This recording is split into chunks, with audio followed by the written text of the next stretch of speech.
Well, welcome to yet another Black History conversation. And this is going to be another fascinating session. We've got a great group of people here.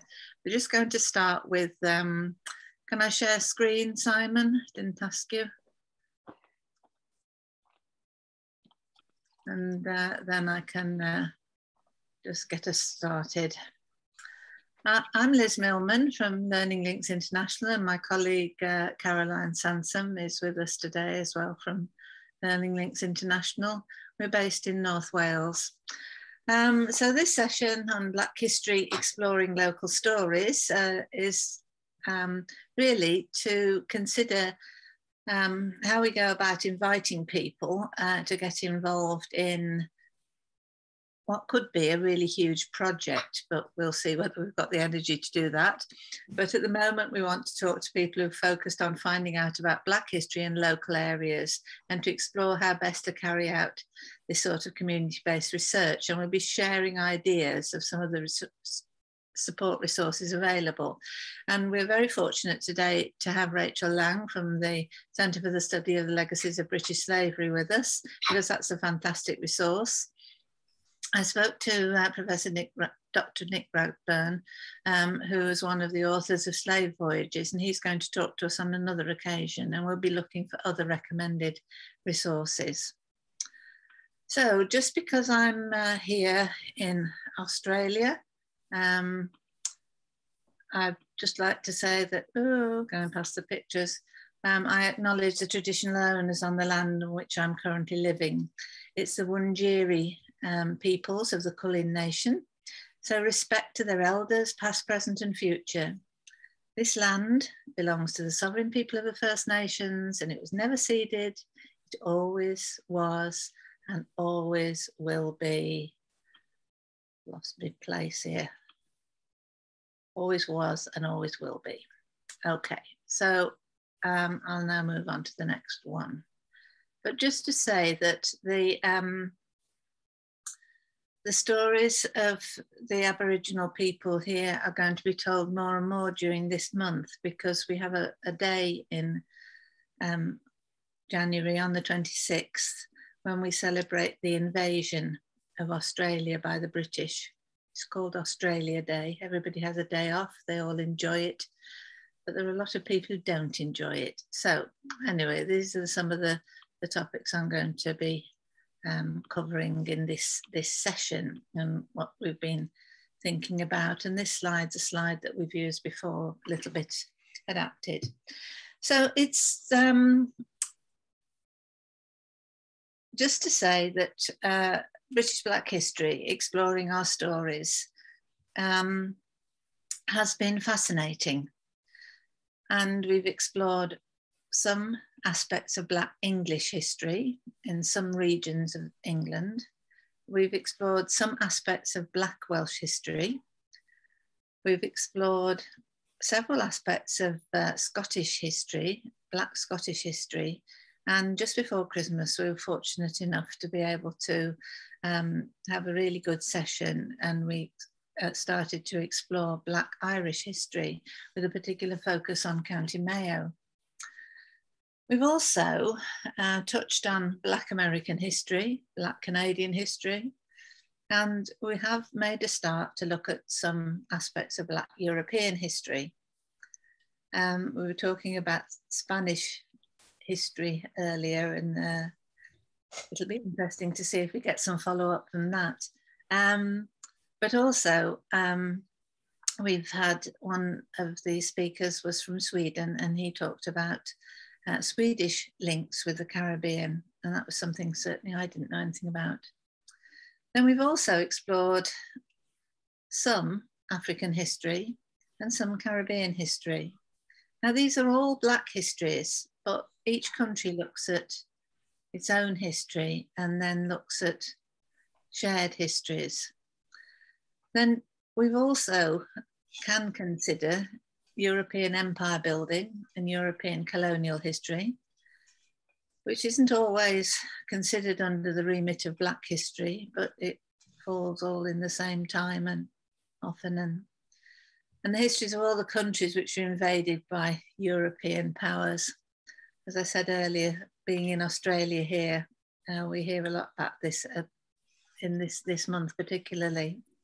And all those people who were colonized, conned or protected.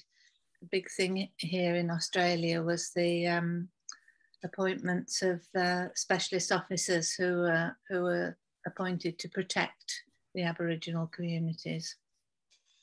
More about that later. So in exploring Black history and moving forward and rethinking how to tell the local stories of Black history found across the UK. So that's what our focus is today, and perhaps will influence the sessions that we have in the future. So in rethinking Black history, as I say, we've thought about continent by continent, then we've looked at country by country. But do we need to look at region by region and county by county and community by community? Well, I think it would be fascinating to focus on county by county, because if you're a teacher and you're expected to deliver Black history in your curriculum, for your students to have stories about Black history from their local county or their local city, that's going to make a whole lot more sense, isn't it? So, resources for Black history research then. Well, one fantastic resource that we're going to hear about in a few minutes is the resource, the database of the Centre for the Study of the Legacies of British Slavery. And I'm delighted that that's going to be a focus for us.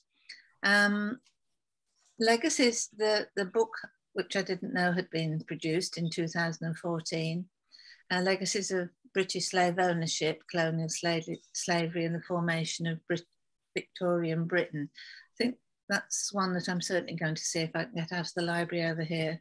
I'm quite amazed by the things that I can get in Australian libraries. So we're going to be looking at themes that we could explore or have been explored, and we'll be asking for more ideas about this. This is give you a chance to think about things that you may be able to contribute when we get into the discussion part of the session. When I thought through the sessions that we've done, local Black history has, in England, we've covered, we've had speakers from Liverpool, Lancaster, Yorkshire and Hull, not Hull, but Yorkshire. I put Hull because we mustn't forget it. Nottingham, Milton Keynes, Dorset, Milton Keynes twice, Birmingham, Wolverhampton, Bristol, and its hinterland, Shrewsbury. And I've added Worcestershire because I came from Worcestershire, and I'd really be interested to see if we, you know, be one of the places where we can try this idea of how do we get local organisations interested in pulling together their local Black history. So in Wales, we've been working in Gwynedd and Bangor, Conway and Colwyn Bay and Flintshire, and we've brought those stories forward. And just a heads up, there's a Black History Conference coming up at Bangor University in May. Haven't done much in South Wales though, so we need to explore there. Black history in Scotland, it's been wonderful to have David Alston's support, and also Professor Sir Jeff Palmer. I was speaking with him earlier on today. And we've looked at some of the histories of Glasgow with support from academics from the university there and Edinburgh, and also Inverness. And the session about Black history in Ireland, focusing on Mayo. I've said this is little in number, but it's not for want of trying. I have contacted a lot of people in Ireland, but not been able to get much interest, but hopefully in the future we'll get more. So we can suggest resources.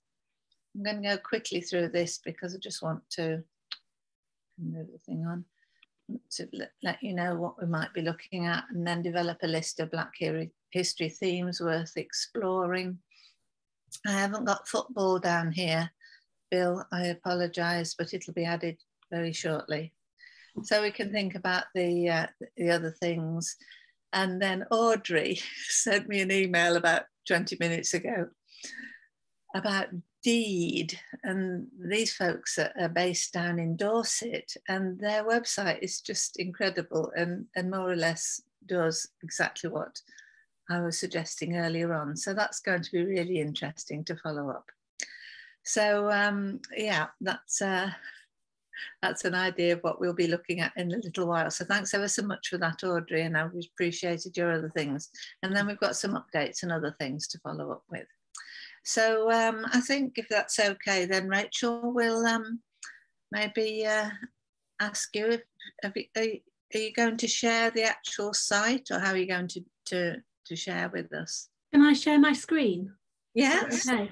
Well, I think Simon might have to do something, but yes, you can. It's all set up, you can share. Okay, brilliant. Just one thing from what you said earlier about different countries. I know that there was some talk in Spain about creating a database, but I haven't heard anything about that for years. But there is a new French database of people who were awarded compensation. So I'm just going to put the link in the chat. Yeah. So right. Thank you very much indeed for that. That's wonderful. Okay, I'll just. Is that similar to the list of people who are compensated in the UK? So that's slave owners rather than enslaved people. Yes. Yeah. All right, that's really interesting. Can you see my screen? Yes, I can. Okay. Everybody else? Great. All right. First, I want to say thanks for inviting me, Liz, and I'm really happy to be here. So I thought that I would speak through briefly, just a run through on some tips and tricks of using the Lbs database. And I thought, first of all, I'd do that for searching for people in the database, and secondly, for searching for places. So it's the places part that links into the local history discussions today. And that will take maybe 5 or 10 minutes. And then I thought that because of what I'm working on at the moment is the slave registers, I'd just like to talk about them because I like to do that, and give a bit of historical background on the slave registers and how they can be used to reveal information about the lives of enslaved people and the connections between different enslaved people and enslavers as well. So I'll just do a quick run through of the Lbs database. So the place to start is the main search page. Can you see my cursor too? Yes. Okay, great, thanks. So, and I'm looking over here because I've got 2 screens. I'm not like gazing out the window or anything. So, right. The place to start is the main search the database section, and just generally to put in a surname. So there's lots of different search criteria, but things like education and occupation and religion are really underpopulated. So you're best to start with a name. And also everything in orange will lead you to more information will lead you to search guidance notes. So follow the links in orange to find out more about the sections. So for example, if we start with Dawkins, for an example, start with something general and become more specific. You find a list of people with the surname Dawkins, and then you click on a person and it tells you more about them. So this is Henry Dawkins II. People here who have estates and numbers next to their name were involved in the slave compensation process. And people who don't were connected to slavery, but they may have been, they may have died before the compensation records, before the compensation process, or they may have been involved in some other way, like being a particularly prominent politician talking in the West India interest or something like that. So if you click on one person, then there's a standard format for the page. So there's dates if we have them. There's a short biography. This is one, and then sources. So this is quite a long biography. And then further information like family and things like that. These are the estates that they're associated with. So again, this is orange, so you can click on it and it will tell you more about each estate. And these are the dates that we have them connected with the estates. So E8 means the earliest date that we know of. And here is the latest date that we know of. And he's the owner. Go down and there's a legacy summary. For example, connections to works of art, to buildings, that kind of thing, or to cultural institutions. And if you click here on details, it will tell you more about each legacy. So the details section in each person's page is really important to make sure that you don't forget to investigate this bit. And here's a political legacy for him, and that'll have more details there. And then we have relationships. So this is a way of moving between people in the database, following networks.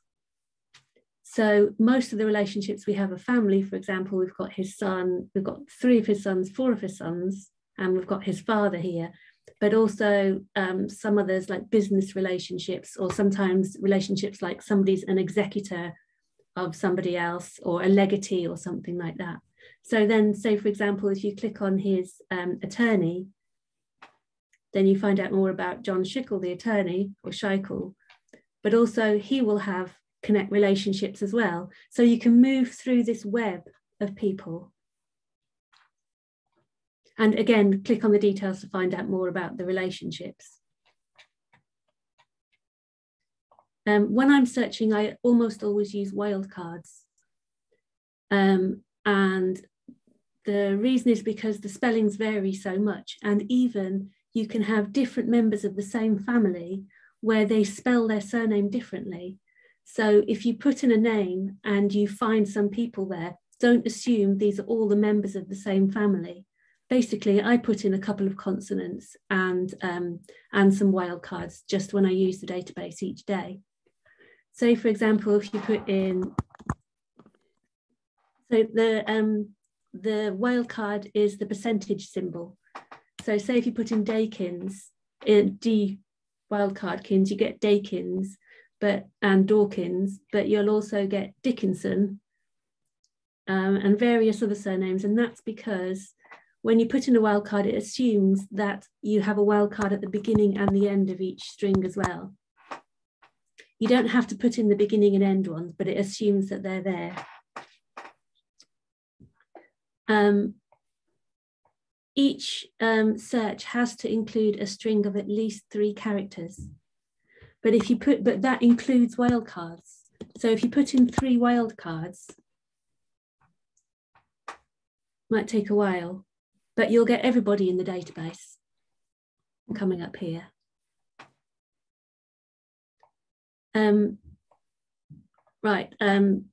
You can also search for things like education and occupation. So for example, we'll look for clergymen. We've got 266 clergymen. Or you could search for everyone who went to Eton, for example. We only have 112 of them, and that's because some of the search criteria are really underpopulated. So we have a small fraction of the people who went to Eton. I mean, there are Eton school lists published and we could cross-reference, but we just haven't done it. If you've made contributions yourself,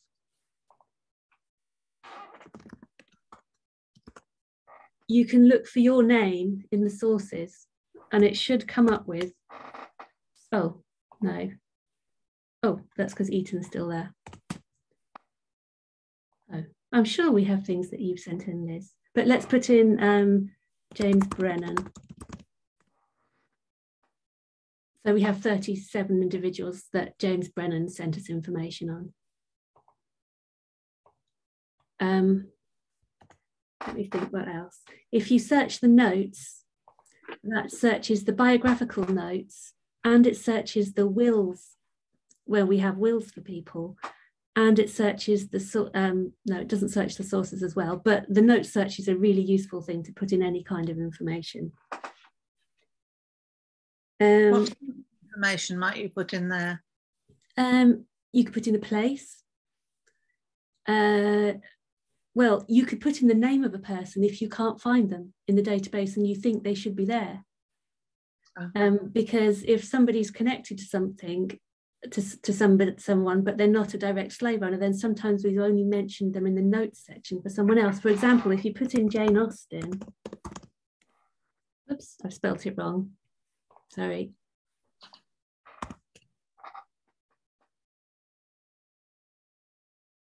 There, she's connected to 16 individuals in the database.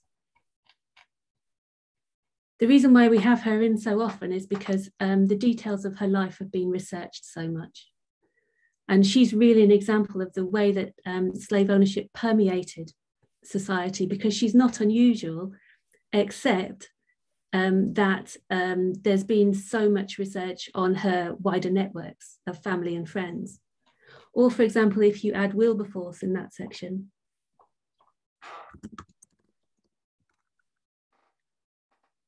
you'll find all kinds of people with interesting connections to William Wilberforce. He was a friend of John Joseph Foster Barham's, who they were both MPs. Who else do we have? Matthew Gregory Lewis chatted with him about whether he should free enslaved people on his estates. There's Charles Pinney got engaged to Wilberforce's daughter and then broke, but then Wilberforce had second thoughts and broke it off. Abel Smith was a good friend of Wilberforce's and was an executor of Wilberforce's will before Wilberforce removed him as an executor later on. So there's, so the notes section is a good way to move around the database as well, because I think people think it's a database, you've got to put in what you want to find and it will come back exactly with what you expect. Whereas in fact, if you try different options, you can find out useful things, not just new or random things. Another place to look for individuals is in the inventories. So this is a database of 10,000 probate inventories. So it's when people's estates were valued for tax purposes after they'd died. And it was made by Trevor Bernard. And I think the earliest probate record is 1680, I think, and the latest, the final one that he does is Thomas Thistlewood in 1783. So it's 100 years of all the probate records held in Jamaica. What we haven't done is integrate this database very thoroughly with the Lbs database. So you have to search them both separately. And you can see here some of the people we've connected to Lbs information, but most of them we haven't. And these are all Jamaican probates.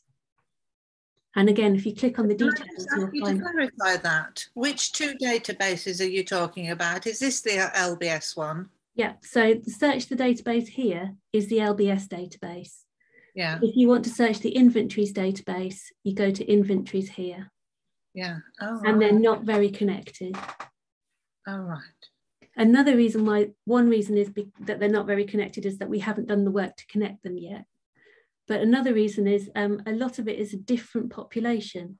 So most of the Lbs database is early 18th century, whereas all of the inventories database is late 17th and early 18th century.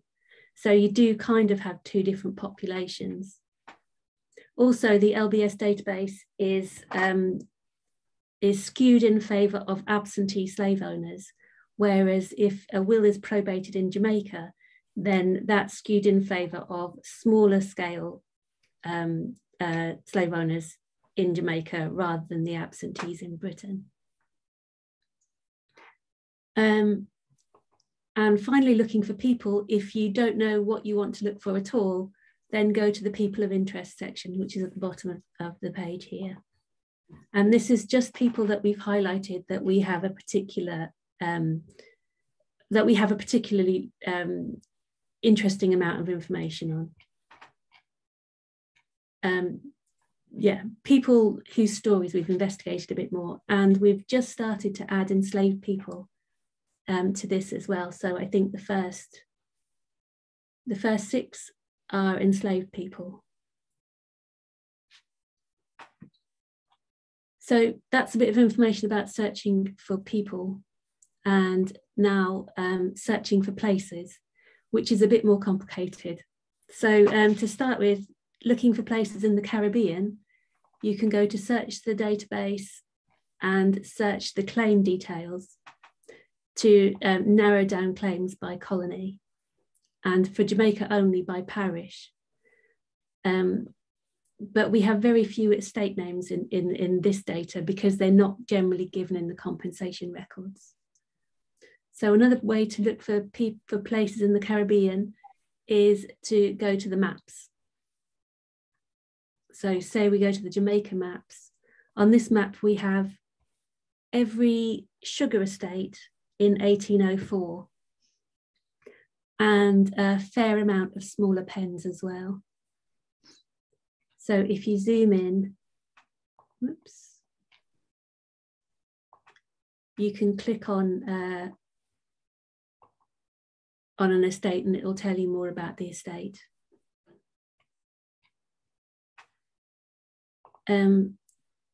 This map, yeah, there's so many advantages to using maps to search for places. I mean, you can put so much information on. People are used to moving around, especially we know that children using our database in primary schools mostly just use the maps as a way in, because they're using icons on their iPads. They're just used to this way of processing information. But a map is also a piece of social history and tells its own story. It's a story written by the map maker. So, for example, for this map of 1804 in Jamaica, it's very different to an English map of the time. So there, I mean, an English map of the time would have churches big with a big icon, and there's hardly any churches mapped here. It would have a manor house. You know, it would show fields because it's painting a particular story of life in England, an idealized story of life in England. Whereas this map, rather than highlighting churches, it highlights plantations, and enslaved people are almost entirely absent from the map. So this man who created the map, James Robertson, he spent 3 years walking around the island with his set square and his meter stick and measuring angles to survey the ground, and the story that he told about it was units of industrial production. That is how he's describing slave society in the map.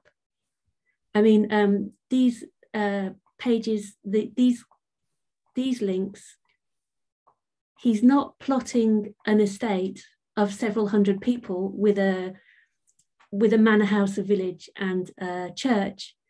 He's plotted it with a sugar mill. So a map is worth looking at just in itself. And on this map, if you change the transparency, it has an overlaid Google satellite image. So if you know an area, but you don't know the history of the area, then this is your way into the history through the estates. And you can also go half and half to move more clearly. Also on the maps, we've got an early map of Barbados and an early map of Grenada, again with estates on, but these are much less complete at the moment. So sometimes we'll find an estate there and not be able to link it to a specific estate in the database. yeah, just one thing to say about, this has a transparency as well, if you see like that. And just to show you something interesting about this map, you can see that it's not got square corners, 90-degree corners. And the reason is because it's been warped so that it fits with the Google satellite image. So what you do is you take the original map, which has straight corners, and you put it on top of a satellite image, and then you say this dot on the map is this dot on the image, and you connect those two dots. And then you say this dot over here is this dot, and you connect those two, and then the computer program stretches some bits and constricts other bits so that you can have the equivalency of changing the transparency. And this also, and so on this, so you connect hundreds of these points and let the computer program do its thing, and it comes up with a georeferenced map that will fit on a satellite image. And that's why this map has not got square corners, because when the compiler made this map, they overestimated the size of the north part of the island, because the north part of the island was the most economically productive part. So they thought it was more important. So there's this unconscious bias that's affecting the way that they're making their measurements. And you can also see the warping. If you look in, you can see this should be a straight line, but it's been stretched slightly. And there's a limit to how much you can warp maps. If you come up with an old map that's been warped, that is too out of shape, then you're losing the original story that the map maker is telling. So you warp it as best you can, but it's a really fun thing to do. Anyway, so that's maps in the Caribbean. Quite a few of our estates are not on these maps. So then you go to the estates and put in an estate name. Any name. And you can also narrow it down by colony and by parish, quarter, island. So in the main search page here, you can only search by colony for most of the islands, apart from Jamaica. Whereas if you search for estates here, you can search by parish or by quarter. So each island is split up, or division, depending on the different ways of splitting up. And you can also search for a name by a connected individual using the estate search, which you can't do on Search the Database unless it's a connection through a compensation claim. So on Search the Database, when you're searching for places in the Caribbean, you're searching by the claim details. If you want to search for places by the estate, then go to estates.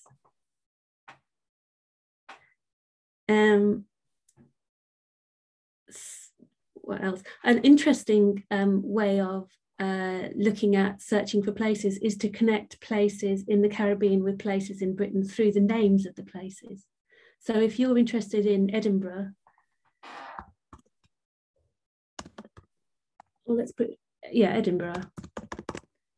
In Britain, you can find the connections to the Edinburghs in the different Caribbean islands. And especially, this is relevant looking for really small local places. A few years ago, I went through all the Caribbean estate names, all the Jamaican estate names, looking for places I recognised from the northeast of Scotland, because I grew up near Elgin, which is about 40 miles from Inverness. And there are so many small hamlets that have estates in Jamaica named after them. A couple of other ways of looking for places. Okay, well, actually, so that's looking for places in the Caribbean. So now if we talk about looking for places in Britain, one way to do that is through the maps here.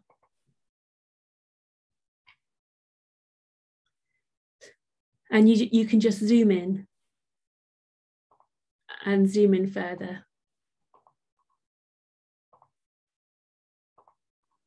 to find out more about people and to find out more about the locations. So just click on the person to find out more about them. And in this way, you can also move through connections between people by looking for people's neighbours. So I'd really recommend that you do this if there are particular slave owners that you're interested in, particularly in London, but not just in London. And also we've started to plot some people in other places around the world as well. So you can go out to North America and to Australia. The map data is very incomplete. So we've got here, it says 5,500 addresses linked to 6,000 individuals, and we've put 3,500 of them on the map. So the map is a tool to find out more. It's not a complete survey. Rachel? Yeah. Oh, it's Caroline.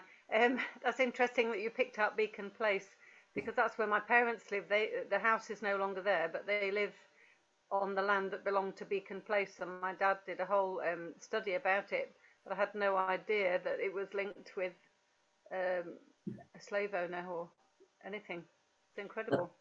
When we've been asked to give talks to local history societies, it will be somewhere like Saffron Walden or the Isle of Wight or something, and you think, oh no, what am I going to say? And the more you look there, that's one thing that you find out from the map, is that people with connections to the slave economy, really direct connections through slave ownership, are everywhere, absolutely everywhere. And since you were saying, Liz, that you neglected London connections, yes. You can just go to whole streets where there's tons and tons of people. But also each node is an address. So for some addresses, you've got lots of people. And also, in some cases, we know someone lived at a really detailed address for Chester Mews in Regent's Park. But for other people, we only know that they lived in Regent's Park. So on this map, you've got different kinds of addresses with different levels of detail. Making decisions about how to map things like this was tricky. You've also, on this map, you've got different addresses at different times. So there's you've got some people with a number of different addresses on the map, and many people with no addresses on the map. So it's really a whole survey and a tool to get into the data, rather than a statistical analysis tool itself. So to find people who we have addresses for what we haven't mapped, you go to, hang on, you can go to search the database, and there's a general address details. And here you can put in anything like Northampton or England that would appear anywhere here. I only use this box here. I don't do a detailed search because it will come up with what you want to find if it's there. Also,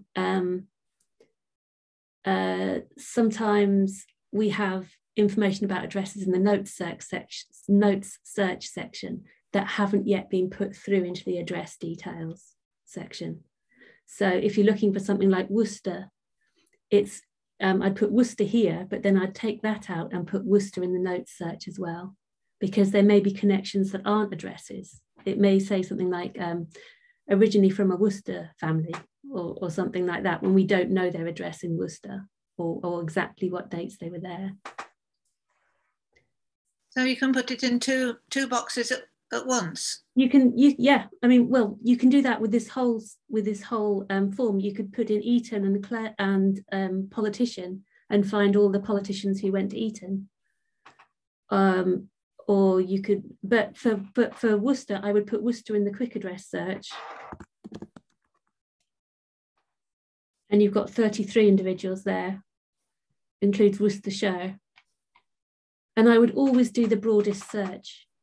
For example, some suburbs of large towns used to be villages and will probably appear separate to the town because on the map we found them on, they weren't part of the town originally. And particularly looking for a city or a town, I would probably try looking separately for the county as well, just to find these extra kind of connections. And because, say, for example, a lot of the Glasgow merchants were had country houses just outside the city. So looking for Glasgow, you're not going to find all the Glasgow people. Right, so one way is to put Worcester here, but another way would be to put Worcester here. You've got 119 individuals. So, yeah. So I would do both separately. Right, other ways of looking for places are to go to the legacies section. For example, if you go to political legacies, let's see if there's a Worcester constituency. There may not be an MP. 2 MPs for Worcester. Wow. Another place to look is in the physical legacies, but this section doesn't yet have a proper search engine. So you've got a lot to scroll through. But if you're really focusing on an area, I'd have a quick look through these pages to see if there's any places that you recognise, because at the moment you can't search this by place, only by the name of the person. But it's definitely worth looking here too. Shall I summarise searching for places really quickly? Because that's a lot of disparate information. Yes, that would be fine. I'm finding it absolutely fascinating. I don't know about other folks. Searching for places in Britain, you can look at the maps of Britain. You can go to search the database and look for addresses. You can search the notes instead, or rather as well. And you can go to the legacies section and search for physical legacies or political legacies. So lots of different ways of finding different places. Right. Amazing. Let me see if I got anything else in my notes. No, I think that's about it for searching for places. Well, that's been so interesting. So we can search for places in Jamaica. This is my interest. We can search also for family names and follow it through, and places in the UK as well. Has anybody else got any questions at the moment, or anything that you want while Rachel's got the site up and we could get somebody testing it? I'll test it. Try out finding Scale Hall, will you? I've just tested it by looking for one of my relatives and found a whole page on him. Right, okay. Well, we've just not found anything yet on my my grandmother's recollection that there was someone who lived at Scale Hall in outside Lancaster. Yeah, haven't found. But yeah, not Scale Hall, but then that's another thing to note about the Lbs database is that it's never complete. No. By any means. Try Hagley. Do you want to try out my one? Because I know he's on there because I've got it here on my phone. If you want to do a search. Yeah, who is it, Caroline? Jacob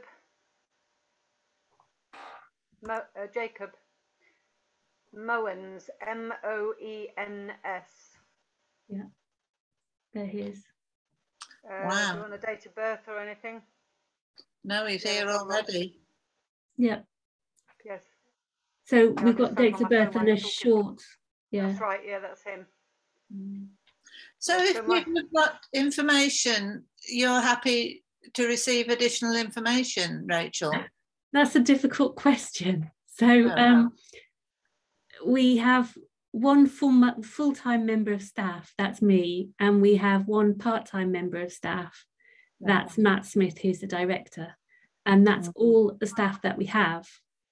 Right. And we used to have a page on the website where you could send in information if it said contribute. I don't know if you remember that page, and we took it off because we were getting volumes that we just couldn't deal with. Right. So even though now we've said we've frozen the database, we still get about 60 emails a month from people sending in detailed information. And probably pretty soon we're going to have to say that we can't change anything in it, because we wouldn't have time to make those changes and do anything else. Yeah. If you see what I mean. So we want to add stuff, but we don't have the manpower, basically, because we're also working on other things behind the scenes that we just wouldn't be able to do. If you look, so whenever somebody sent in something and they don't mind being acknowledged, we write that we're grateful to them in the sources. So this is only people who've agreed to be named.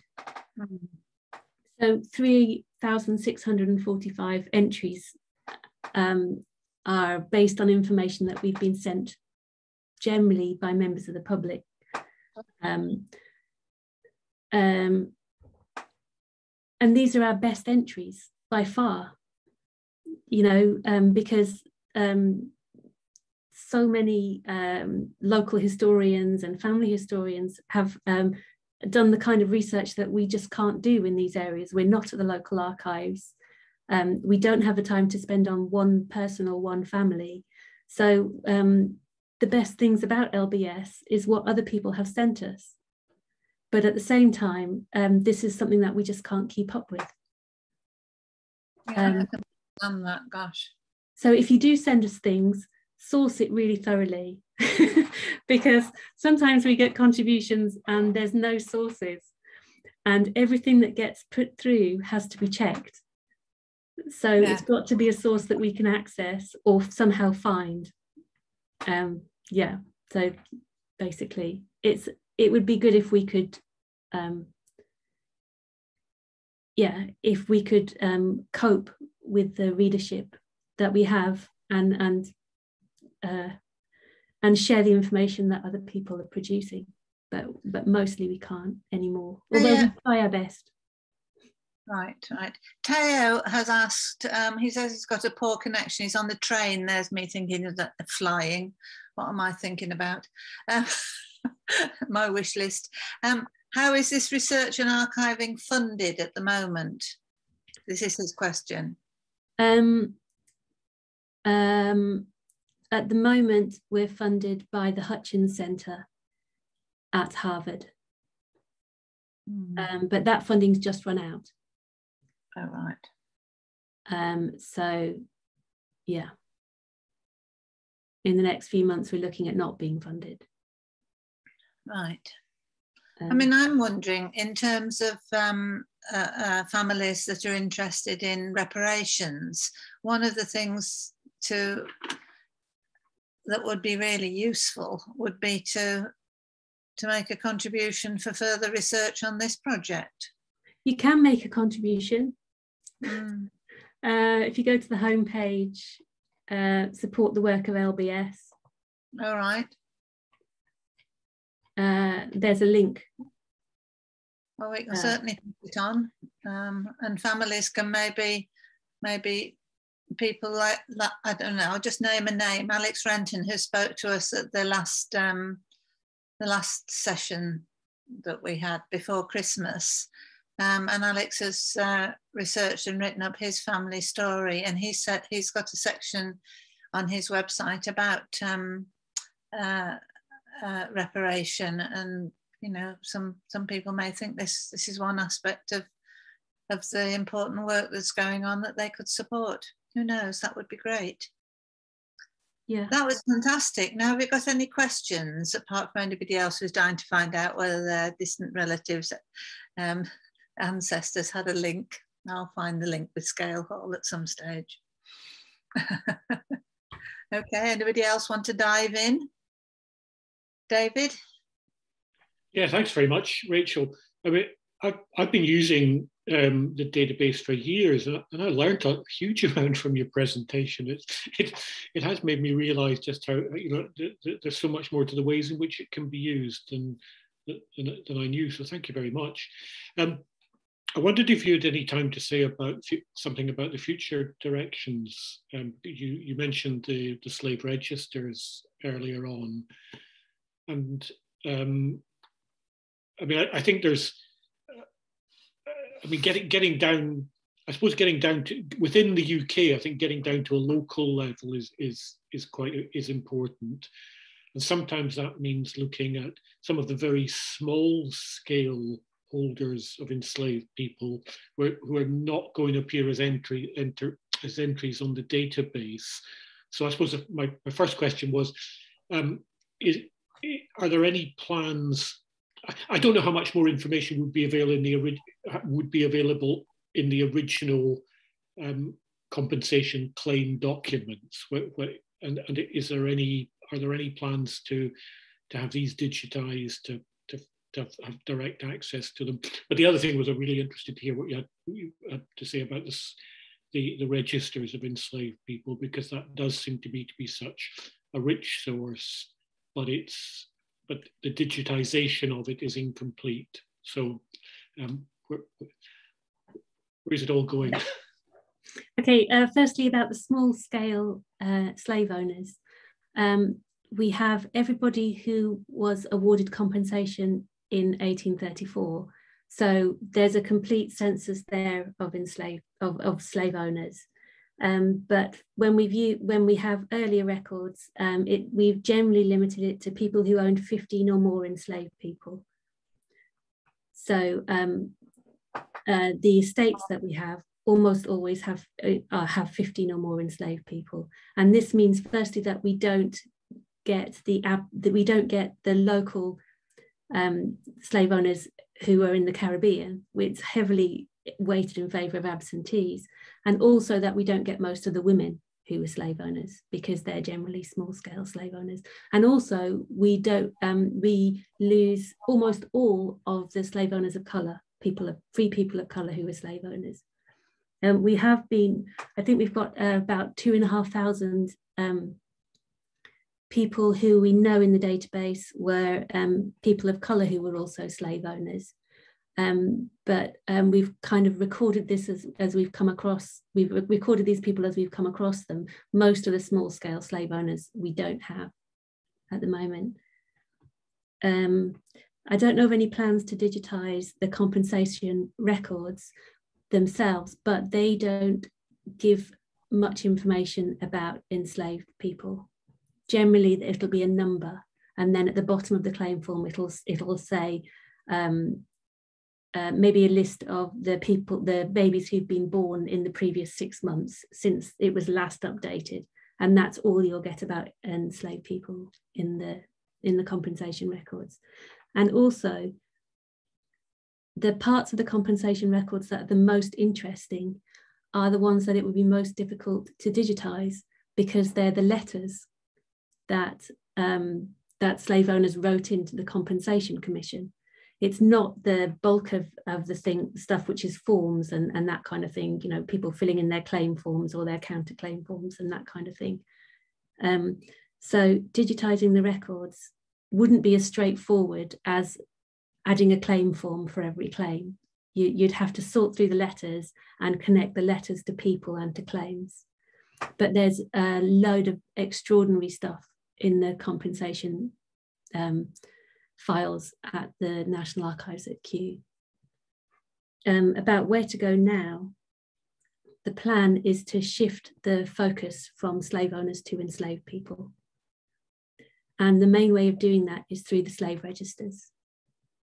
So if you've got about 10 minutes, I can briefly go through the slave registers and point out a few things to show. Is there enough time for that, Liz?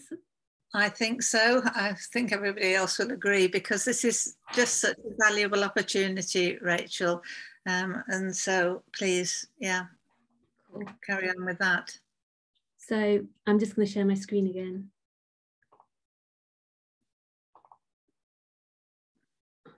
Oops.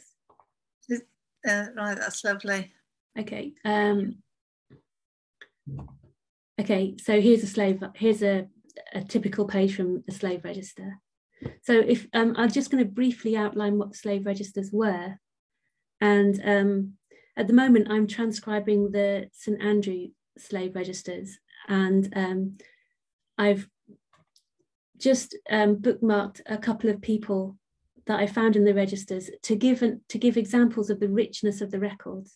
So I'm going to go through it fairly quickly. But anyway, so this is a slave register page.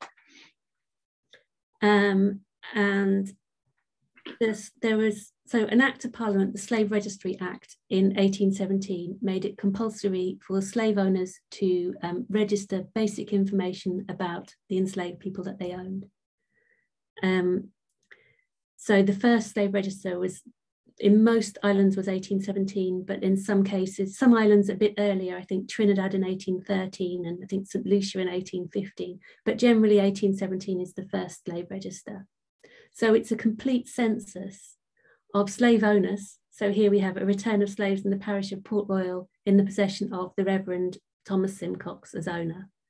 So it lists every slave owner and every enslaved person in Jamaica in 1817. So this is an extraordinary census, 24 years before the first English, before the first comparable English census, sorry. So it's an incredible historical resource.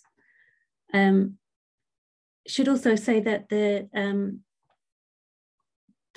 Slave Registry Act came about in order to keep tabs on enslaved people, to limit the smuggling that took place after the abolition of the slave trade. But it also was a response to the growing abolitionist movement in Britain. So abolitionists thought that the slave registers would confirm high death rates on the plantations, and in this way they could be used to somehow hold slave owners to account for their practices. And not surprisingly, the slave owners themselves fiercely opposed the Slave Registry Act. They said it undermined each colony's ability to pass its own laws, because the government in Britain had said, you've got to do this. But most interestingly, the slave owners said it undermined their authority in the eyes of enslaved people. I read a letter from an attorney called George Gunn Munro a few weeks ago, who was writing about an estate in Grenada, and he was writing to the slave owner in Britain, and he wrote that the Slave Registry Act was fostering dangerous ideas of liberty among the enslaved people. And he said, no one can say if or when the ideas connected with it can be obliterated from the minds of the Negroes. So the Slave Registry Act is an important piece of legislation in its wider context. So in each register, it varies a bit from island to island, but for Jamaica, you'll get the name of the slave owner and at the top, and sometimes you'll get the attorney or the guardian or other people connected, and then you have a list of names. Generally, in the early register, you'll only have first names, and also each of these people will have had a number of different names throughout their lives. So this is the name given by the slave owner. So for example, Clinker here, who's age 40 in Africa, he'll have had the name that his mother gave him in Africa, and he'll have had some sort of identifying moniker that he'll have had when he was being trafficked. And then he will have had another name, presumably, or he'll have been referred to in a particular way when he was sold. And on this estate, the Reverend Thomas Simcox has decided that his name is Clinker. if he's baptized later on, he'll have another name as well, and he'll have a surname. So you can think that a name kind of encapsulates someone, like my name is Rachel, but it's a very different situation. Then you have colour, and this was a complicated racial and racist classification system. So, for example, Billy is described as mulatto, which means that he's of European and African heritage. Age is sometimes approximate. As you can see here, you've got a load of people all 35 years old and no other 30-year-olds at all. And then African or Creole, African meaning trafficked across the Atlantic, and Creole meaning born into slavery in the colony. And remarks can have all kinds of information and sometimes no information. For Jamaica, generally it will give the mother's name. So for example, for Billy, on the next page, you can find Laura, his mum. And Laura is listed as Negro. That means that Billy's father must have been white for him to be listed as mulatto. And the most important thing about the slave registers is that for the overwhelming majority of the people who were enslaved in the Caribbean, in the British Caribbean, this is the only record we have of them as individuals. So emotionally, morally, it's a really important set of records. So there's 365 volumes of slave registers, and there's hundreds of pages in every volume. And it can seem like you're looking through pages of names and ages and that's it. But the more you look at them, these records really change. So I want to give a couple of examples briefly of glimpses that you get of human stories through the slave registers. So this is from the LBS website, and it's a list of enslaved people on Hope Estate in St Andrew in 1813. And yeah, so I was just looking through it, and I found this guy called Old Dick, and he's given as 120 years old. And I thought, I wonder what age he is in the slave registers. So I looked for him 4 years later in the slave registers. And I found him on Hope Estate. This is a register. So where is he? So 4 years later, Old Dick, here he is again. He's listed as 140 years old. And also he's Creole. So for people who are Creole, you would expect their ages to be more accurate. And generally, if you match people up in slave registers, their ages are not that far out if you compare one record of them with another record of them. So in 4 years, he's aged 20 years. And then I found him in the next register. I thought maybe in the next register he'll be 160, but he's not. He appears in the next register because he's died in the meantime. So here he is dying at the age of 142. So the only information we have about him really is his name is written 3 times, and he has a number next to each name. But we know that he was an extraordinary person because he had the credibility to pass himself off as 140 years of age. And people who live to great ages generally have a kind of energy about them, I think, people I've known anyway. And first of all, I thought maybe he's just really decrepit, like really decrepit. But then I was thinking about the sharpness that people who get well into their 90s have about them. And for whatever reason, he's able to pass himself off as this great age. We know that he's important on the estate. His age is important because it's recorded in such an extraordinary way. So so there's a glimpse of this incredibly important man from his name just being written 3 times. Here's another example. These are from St Andrew because it's the parish that I've been looking at. This is a small property owned by Morris West in right of his wife.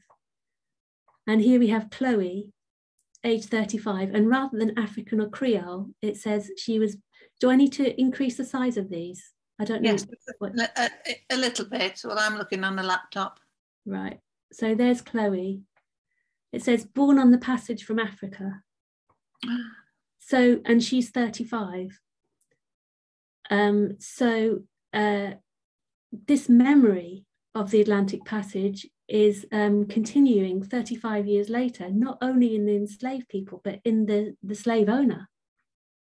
And it also got me thinking about her mother giving birth on a slave ship and all the hope that you have with a new baby and the whole fear involved in the process, and what it must have been like for her to lose her autonomy and to be responsible for this baby. The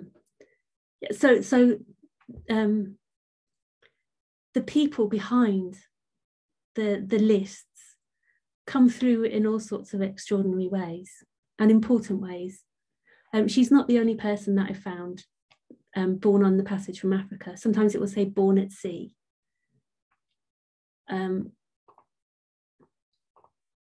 Here's another register. This is from Grenada, from George Gunn Munro, and it's to do with the letter that I said earlier about the dangerous ideas of liberty.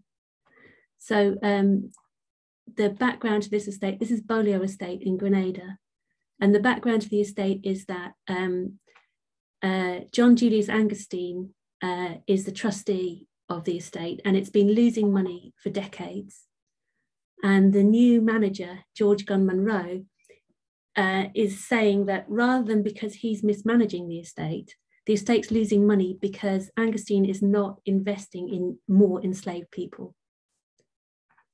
He's not buying more enslaved people and the estate needs them. So George Gunn Munro, when he's filled in the registry, he's turned it into a kind of political document because he's making a point to Angustine by listing things that he thinks are wrong with the enslaved people on the estate. So for example, August is listed as being blind, and without Munro turning the register into a political document, you wouldn't know this information about these people. So you can also look at the registers and think that you've somehow found people and not think about what you're leaving out, what is left out. So for example, is this George? Bruges here is age 60, and it says has his country marks on his face. So he's got the African tattoos still and a sore on his left leg.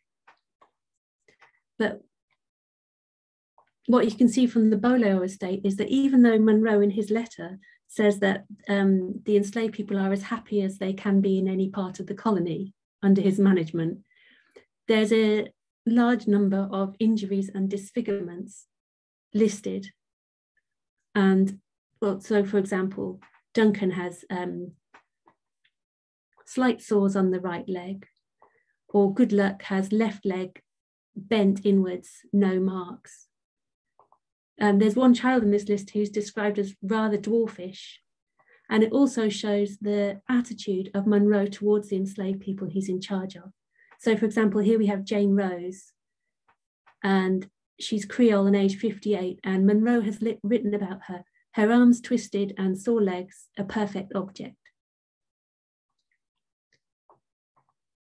So moving on to a different register, this is for Dakin's estate in St Andrew, and it's got a slightly different format. If you can see, Francis Clark has listed enslaved people who've died just by their names in a special extra column rather than adding them in the main column. But he's also put the cause of death.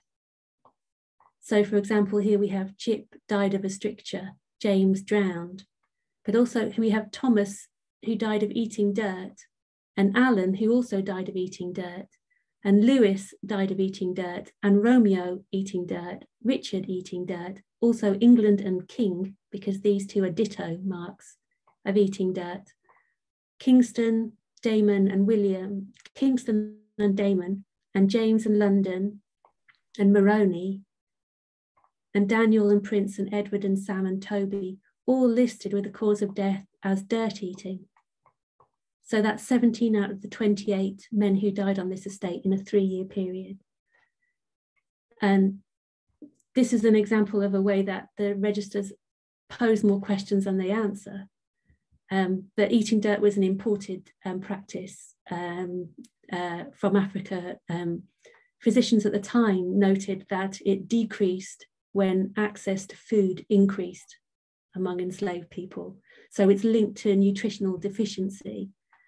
It was also a practice that slave owners tried to stamp out.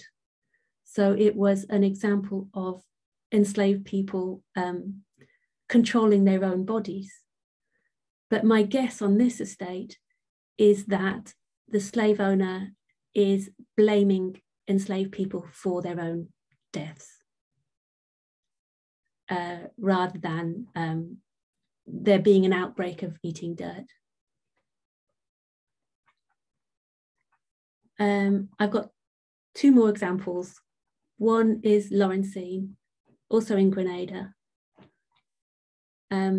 So this slave register says, this is an example of combining the slave registers with other sources to find out all kinds of information about enslaved people. So this says, a list of slaves belonging to or in the lawful possession of William Henry Whiteman as guardian of Jane Ann Whiteman. So from the will of Andrew Whiteman, I know that William Henry Whiteman is his eldest son with his wife, but also that Jane Ann Whiteman is his illegitimate daughter with an enslaved woman. So here you have the White son managing the interests of his half-sister. Also from the will, I know that, so Jane Ann Whiteman owns Gilbert, age 1, and Lawrencine, age 27. And also from the will, we know that Lawrencine is Jane Ann's mother, because Andrew Whiteman bequeathed to Jane Ann ownership of her mother in his will and named her as Lawrencine. We know that Gilbert is Lawrencine's son with a different father.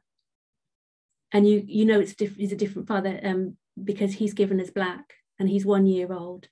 So this is the register for 1817. And if we go on to the same estate in 1825, where are we? A list of slaves belonging to Jane Ann Whiteman in the town of St. George by her agent, Clarissa Whiteman. So there's all kinds of details in this. You know that that Jane Ann Whiteman is still not in the colony because she has an agent doing the registering for her. The enslaved people have moved from the estate in the countryside to the town of St. George. So Lawrencine is probably working in her own right to earn money. And as well as Gilbert, who's now 9, there are 3 more younger brothers. Jean-Baptiste, age 7, Alison, age 5, and Edmund, age 18.5 months. And here is Lawrencine, and now she's 35.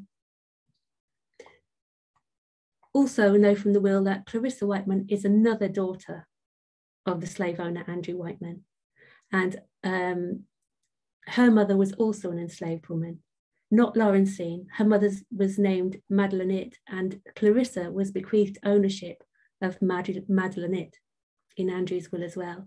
So you can think, here are the slave owners and here are the enslaved people, but there's a lot of complicated overlap and interaction as people live their complicated lives. And finally, this is Lawrencine in 1831. It actually starts on the page before. But here she is aged 41 years, and it says that she's been manumitted. And Gilbert has also been manumitted. But the slave register in this case is signed by Clarissa Whiteman. So she's the only example I've found of somebody registering their own manumission in the slave registers. There are still the younger boys. There were 3 younger boys, and one of them died. But Clarissa Whiteman herself appears in the Lbs Database as a slave owner, because at some point between 1831 and 1834, Jane Ann Whiteman gave her younger half-brothers to her mother. So Clarissa Whiteman was awarded compensation for the ownership of 2 enslaved people who were also her sons.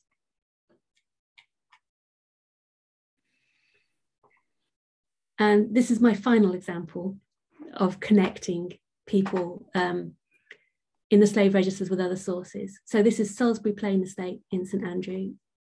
And here you have Quashiba. And under increase or decrease, this is in 1829, it says she was sold out of the workhouse. So she's been taken to the workhouse, which was a prison, not an English British type workhouse. She was taken to the workhouse as a punishment, in this case for running away. And the slave owner washed his hands of her, and she was sold out of the workhouse. But in the Royal Gazette of Jamaica, I found an advert for her. Where am I?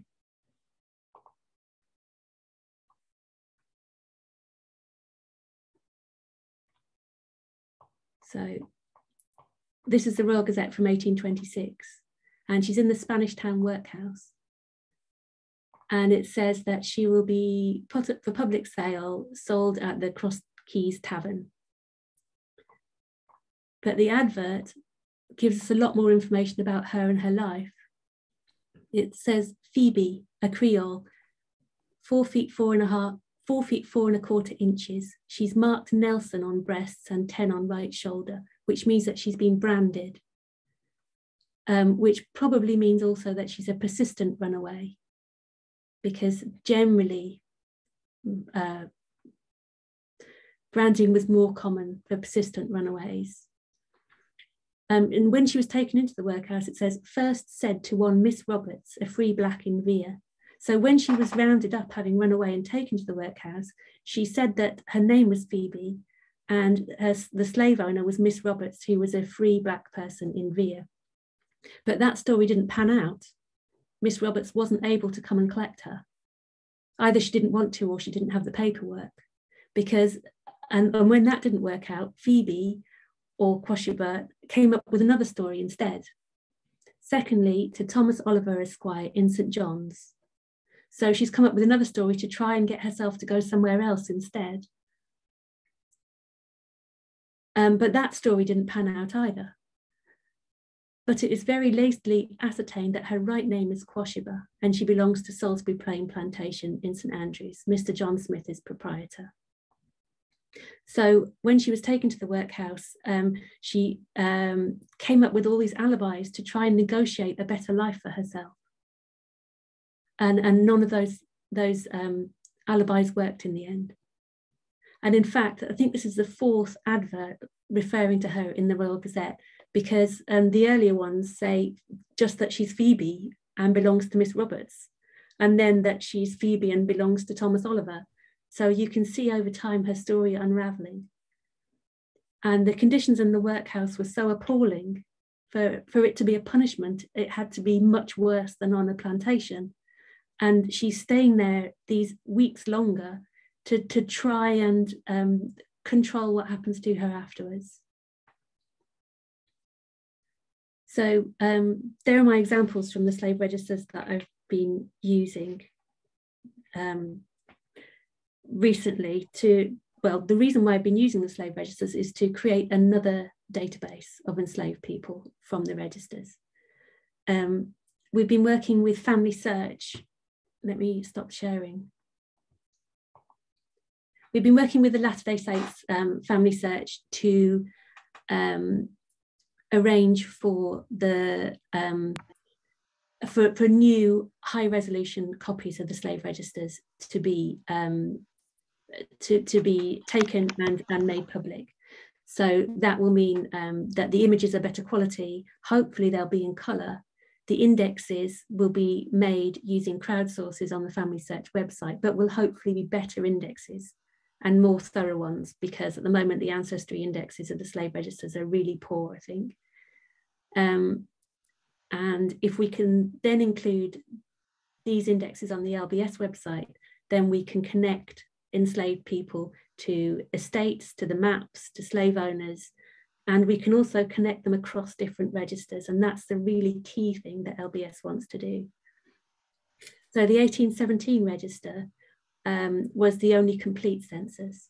So the subsequent registers every 3 years showed only changes in ownership. So they showed births and deaths and purchases and sales and manumissions and runaways. And if we can say this person in 1817 is this person in 1820 and this person in 1832, and we can do that for thousands and thousands of enslaved people, then we can record communities in flux. We can look at birth rates and death rates, not only by estate size, or the work that Barry Higman did, the amazing statistical work, but we can do it in a much more sophisticated way now with the technology we have, because we can say this person in 1817 is the same person as the person who had a child in 1829. Then we can say all kinds of things about what is the impact of motherhood on life expectancy. It can be an incredible statistical tool as well as a way of exploring human stories. So that's what LBS is doing next. And at the moment we have a prototype of the Port Royal slave registers, and we've connected people across different registers for that, and we're starting now on St Andrew. So for example, for Port Royal, we have the identifiable mother of 84% of the people who were born in Port Royal after 1800. So in that way, we can reconstruct families, matrilinear families, not only mothers and children, but brothers and sisters and uncles and aunts and grandparents. So that's where we're going next. Wow, well, Rachel, that was absolutely fantastic. Thank you so much. Thank you so much. I just did a quick bit of maths, and certainly people who are alive today who have ancestors who were enslaved people, we're talking about possibly grandparents, but definitely great-grandparents. So it's not so long away, and it's so interesting that what you're doing. I'm just absolutely fascinated. I don't know if anybody else wants to make any comments. Just absolutely brilliant. Thank you so much. Thank you. Just sending information about Beacon Place to my parents because they live on the land where that house was. My dad did a painting of the house and did some research into the history of it a few years ago. So they'll be really interested. I'm sure they had no idea that there was any slavery connection. Audrey wanted to ask a question as well. Thanks, Caroline. Well, I wanted to make a comment. I'm absolutely horrified that that there's only one person and half a person working on the database. I'm horrified that the funding's running out.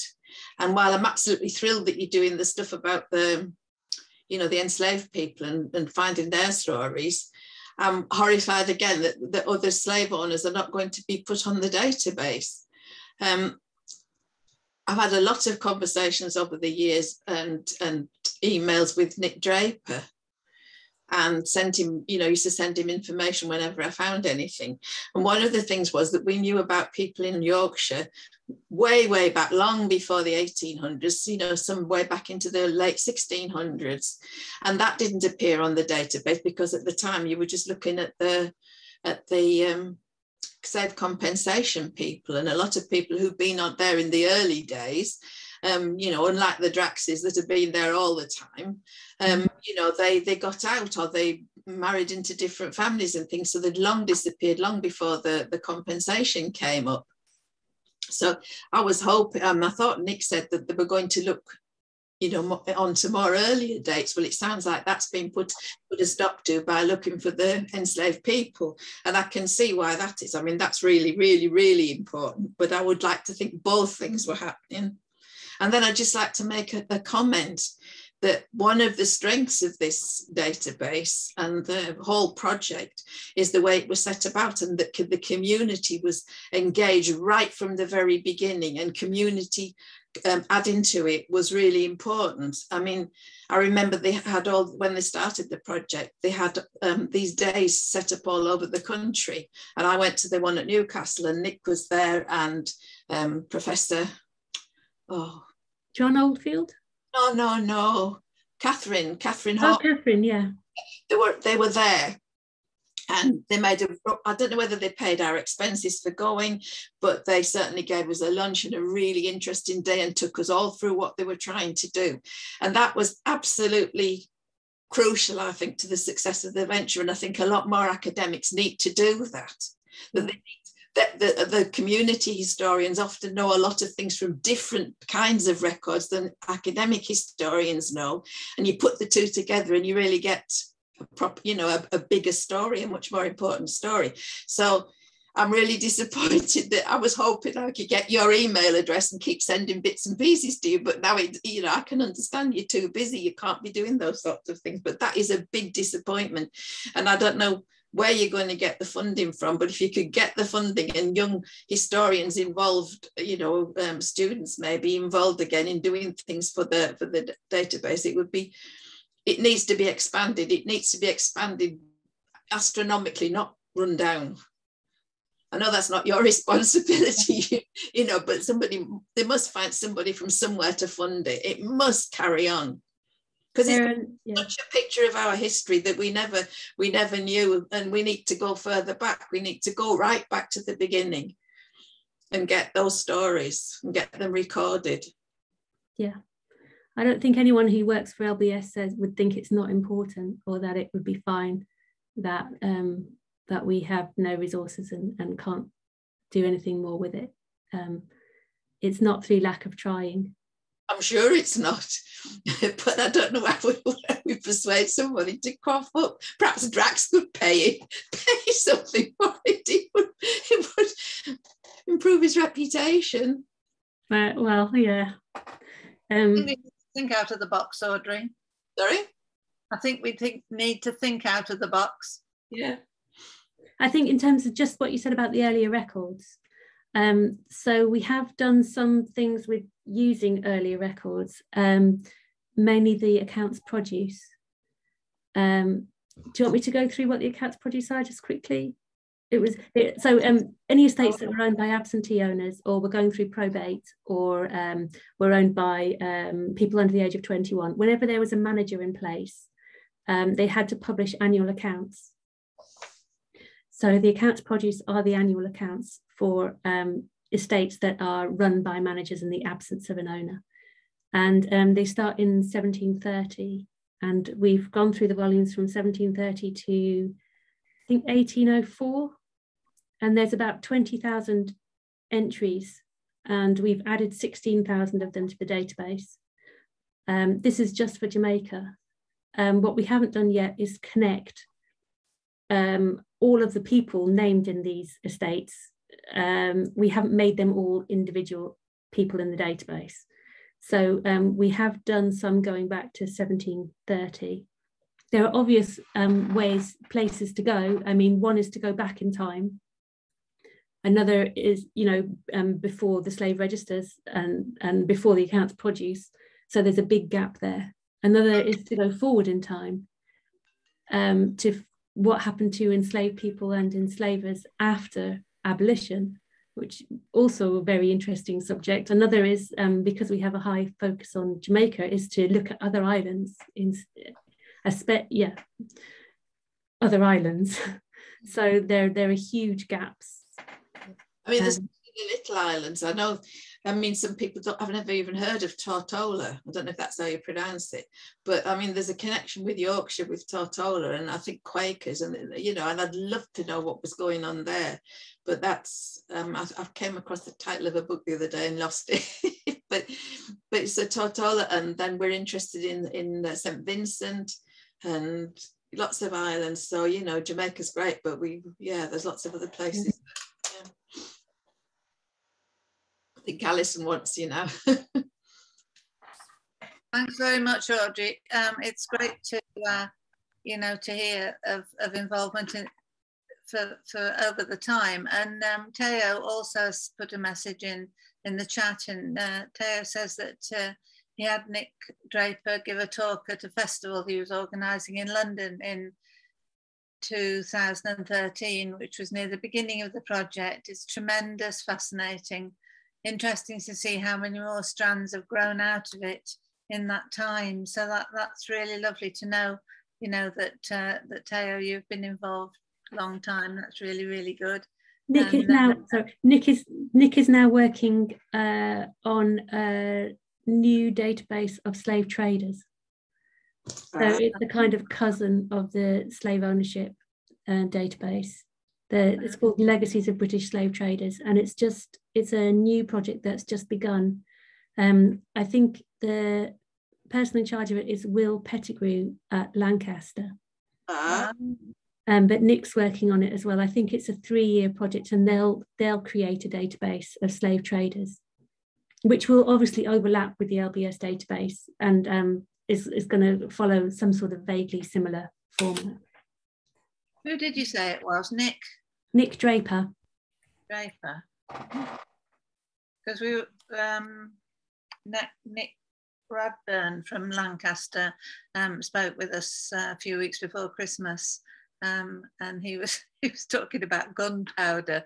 I laughed because we thought he was going to be talking about guns, but actually gunpowder was just as important as and interesting, and from a local point of view, fascinating. Wow, that was just amazing. I'm just so grateful to you, Rachel, for giving us so much of your time. And I do hope we can keep in touch, and I hope that we can, you know, as we move forward, to try and make more information available out there, particularly for community groups and organisations looking at their own areas. I mean, your work is amazing. Alison. Hi. Some years ago, I was having a look on your, I decided to look at Leeds and Yorkshire on your database, and with Leeds, it came across John Wiles and the Wiles family having slaves on Jamaica. And I have a friend who's from Jamaica called Sandra Wiles. And I was talking to a friend in Leeds saying about, you know, what I've been looking at. And he said, oh, Sandra Wiles has done some research on her family. And she knows that she had a botanist, a white botanist in her family where, you know, she discovered that. And so I was put in the position, I didn't want to tell her about this because I think I found it difficult, me telling her about the fact that, you know, there were slave owners. But anyway, I gave her all the information that I'd found. She hadn't known that her ancestor had been a slave owner at all. So she was one of these people that was still paying her taxes, basically, for the freedom of her ancestors in Leeds for some years. But anyway, it's nice to see Teo. I haven't seen you for a few years. Been to see some of your plays. I'm on your mailing list, so I get to get your. Wonderful. Yeah. Okay. Thank you very much, Alison. And it's just important to have a chance to reflect. So thank you so much, Rachel. And as I say, I do hope, you know, in the forthcoming weeks, you'll be able to join and contribute a little more as well. That would be brilliant, absolutely brilliant. I'm just going to carry on with the, except I can't find where it is. The PowerPoint that I was working on. Oh dear, you have these moments when you can't find what you're looking for. Just a minute then, let's try again. Apologies everybody. Right, oh, I know, because it looks different. Right, okay. Right, just want to do the what's coming up because several people have sent me some really interesting information. So just so that you know that these are things that are coming soon. Sowing Roots, that's the first one we'll look at. Now this is a UCL activity, don't quite know how that fits in with everything else, but Sowing Roots, Caribbean Garden Heritage in London. So that's the 26th of January. And I've put the contact links there. I have to say I'm not very good at getting the PowerPoints onto the website as I am at doing other things. The second one, where did Dido get those clothes? I just love the title of this. And this is Lawrence Scott, who's absolutely delightful, and he wrote the book about Dido. I can't just, wait a minute, if I move that I can see. Dangerous Freedom, fantastic story, a really amazing story that he researched and wrote about Dido. So he's going to do his presentation, I can't remember who it's with Kenwood House, where Dido lived. So those are the details there. So if you want to know more about these, just let me know and I'll send you the details. Then Guyana Speaks has also got a session on the 16th of January, and this is Thomas Harding speaking about his book White Debt.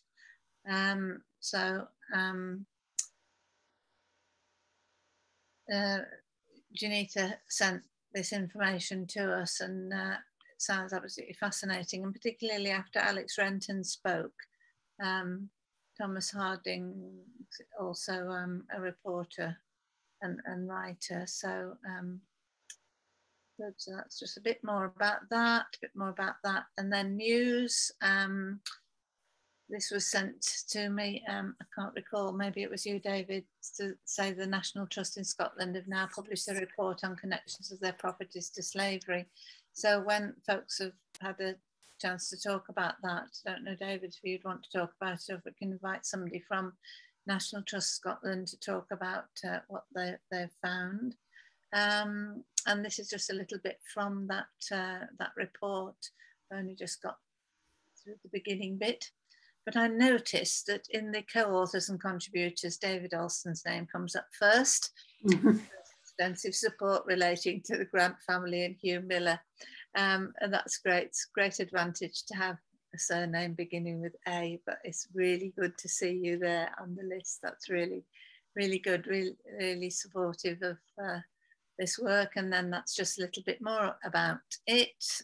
And also they extended gratitude for other expertise that's informed the report, including, again, David Alston, but also Richard Anderson. And that's great to see. And if I've missed anybody else out who I know on that list, I apologise. But I did look for Jeff Palmer's name, because I remember Jeff had done a lot of work way back when to change the information available in National Trust properties in Scotland. But maybe that was such a long time ago that hasn't been remembered in this report. We'll see. So that was a thank you there. Oh yes, and Dr. Christine White, she got her name mentioned as well. These are people who've supported our presentations, but there sure is a lot of people with a lot of expertise in Scotland, which is great, and contributed. This was passed on to me, I think, by Simon, to say that in the Netherlands, because we're looking at Black history in Europe as well, Dutch Black history, that the royal coach is going to be mothballed, I think, having just been smartened up. Anyway, that's an interesting story as well, but I won't talk about it at length, but you can check that out on the BBC news. That's really interesting. Thank you for that, Simon. And that's it. So just added a few bits and pieces on there so that, and I do appreciate it. Anybody sees anything, please send it to me, because sometimes you get a bit of a warped perspective on the world. Well, a different perspective, not warped, but different. But we have been hearing quite a lot about Novak's Djokovic, and we've also been hearing a lot about the formerly known as Prince Andrew on our news as well today. So, oh dear, very interesting. So Caroline says, it was a fascinating session. Thanks very much indeed to you, Rachel, for making it so interesting. Tayo, we're really, really pleased to see you, and I'm sure we can have some conversations, because we've done so much with these Black History conversations each week for goodness knows how long, and now we really want to refocus and to contribute to the efforts that other people are making, creative artists like yourself, and to know about the work you're doing, so that we can give other people ideas of ways to understand Black history better. So thanks ever so much, everybody. I really, really appreciate it. We've had a long session today. Thanks to you, Rachel. Thank you very much indeed. And all the very best, and good luck with all that's going on. Thank you. Thank you, Taya. Thank you. Thank you. Okay, everyone. Well, thanks ever so much then. Thanks. If you want to stop the recording,